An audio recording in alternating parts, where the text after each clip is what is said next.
De tiempo atrás hemos venido asistiendo a los integrantes de la comunidad de Santa María Cuescómac en su conflicto con las autoridades tras el absoluto desecamiento, la extinción, dicen los ingenieros hidráulicos, del manantial que había sido dado por la naturaleza en esa comunidad de San Pedro Cholula, pues desde el principio de los tiempos.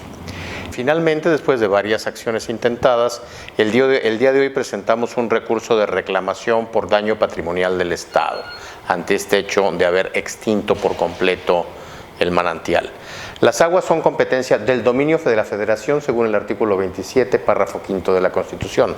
El problema es que en 1994, cuando se suscribió un convenio con esta autoridad, con esta comunidad, para extraer el agua de su zona, las autoridades encargadas de la gestión hídrica se comprometieron a conservar mínimos de caudal y a cesar toda actividad cuando estos mínimos hubiesen sido transgredidos. Tan no lo hicieron que finalmente lograron la extinción del manantial. Desembocaron en que el manantial haya quedado extinto. El principio de derecho civil es que el abuso del derecho debe repararse.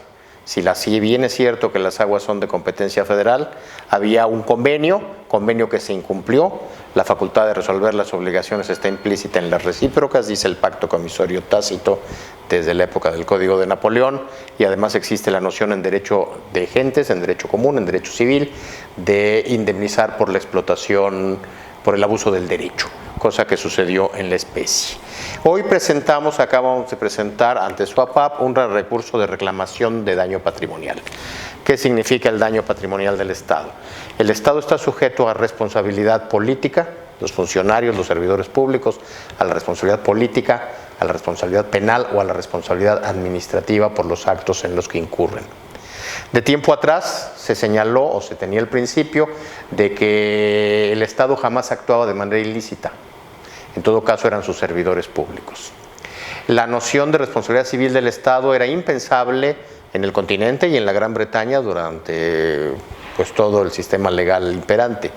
Fue en Francia en 1871 cuando surgió la noción de responsabilidad patrimonial del Estado con el famoso caso Blanco en 1873, resuelto por el Consejo de Estado francés. De este caso de 1871 pasó para nosotros en el Código Civil de 1928, en donde se estableció precisamente en el artículo 1927 la responsabilidad patrimonial de los servidores públicos por los actos en los que hayan incurrido causando perjuicio a particulares. Este artículo del 1927 fue reformado en los años 90 a instancias del senador Aguilera, para que efecto de algo que trascendió por completo y constituyó una revolución en la responsabilidad estatal, y que es que la responsabilidad fuera directa del Estado. Tal y como se había establecido originalmente en el Código Civil, la responsabilidad recaía en el servidor público, el Estado pagaba subsidiariamente, pero sobre quien se iban las responsabilidades era sobre la persona del servidor público. A partir de esta reforma al Código Civil, la responsabilidad fue directa del Estado. Como tal, lo asumió la reforma del 2002 al entonces artículo 113 constitucional, ya para sustraerlo del ámbito del derecho civil y para convertirlo en una responsabilidad administrativa o que se tramitaba en vía administrativa. Y de ahí pasó al último párrafo del artículo 109 de la Constitución Política de los Estados Unidos Mexicanos, al artículo 31 de la Constitución Particular de Puebla y a la actual Ley de Responsabilidad Patrimonial de Puebla, que es de septiembre del año pasado, no tiene ni un año. Tengo la impresión de que con esta acción estamos inaugurando su aplicación. Si no es tal, sería algo muy parecido a ello. La responsabilidad patrimonial del Estado, por lo tanto, se convierte en un hito fundamental. Por ejemplo, no sé si se haya o no viene al caso, pero bueno, ya no se puede decir que toda acción ilícita es erga omnes y no corresponde al Estado. El Estado mismo ha incurrido en responsabilidad a partir de esta reforma de Aguilera, de esa reforma de los años 90, y eso transforma por completo el régimen de responsabilidades públicas que ya desglosamos previamente, ¿no? La política, la penal, la administrativa, y en este caso ahora ya no se le llama responsabilidad civil del Estado, sino ahora se le llama responsabilidad patrimonial. En la situación actual en la que vivimos es de destacarse que el gobernador electo se ha pronunciado a favor de las comunidades y a favor de los usuarios del agua. Al menos durante la campaña hizo una muy severa crítica a los concesionarios y a la política de concesión, cosa distinta con el gobernador electo, con el gobernador en funciones. El gobernador en funciones incluso mintió al señalar que había estudios actuariales que hacían inviable una revocación o una eventual nacionalización incluso del servicio concesionado, a la prestación que hacen los concesionarios del mismo. Fue una falsedad como su asunción misma del poder. Su asunción misma del poder que se dio en contravención abierta y destacada de lo que dice la Constitución particular del Estado de Puebla, puesto que no era elegible.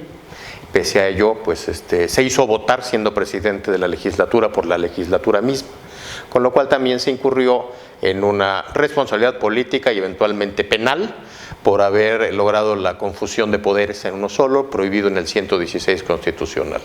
Como después nombró a un miembro del gabinete, siendo que todavía ostentaba un cargo legislativo en contravención del 62 constitucional y las disposiciones equivalentes en la legislación local del Estado de Puebla. Hoy hemos emprendido esta acción que creo que será histórica. Hay un antecedente que vale la pena destacar sobre la responsabilidad del Estado que no viene del caso Blanco de 1873 del Consejo de Estado francés, y es la responsabilidad patrimonial de los jueces por sus malas actuaciones. En fechas más o menos recientes, en Aguascalientes, el abogado Guillermo Macías Díaz Infante logró fincarle responsabilidad por mala actuación a tribunales administrativos locales. Y esto tiene un antecedente muy bonito que ya casi nadie recuerda.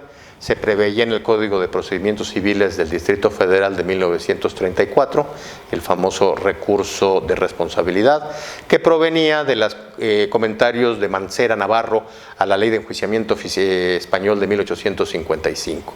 En estos momentos en que se discute a nivel nacional una reforma al Poder Judicial, pues valdría la pena rescatar este soberbio antecedente de la Ley de Manresa Navarro, que lejos de lo que dice la doctrina tradicional, creo que es un antecedente que hay que destacar, incluso como previo al caso Blanco del Consejo de Estado francés de 1871.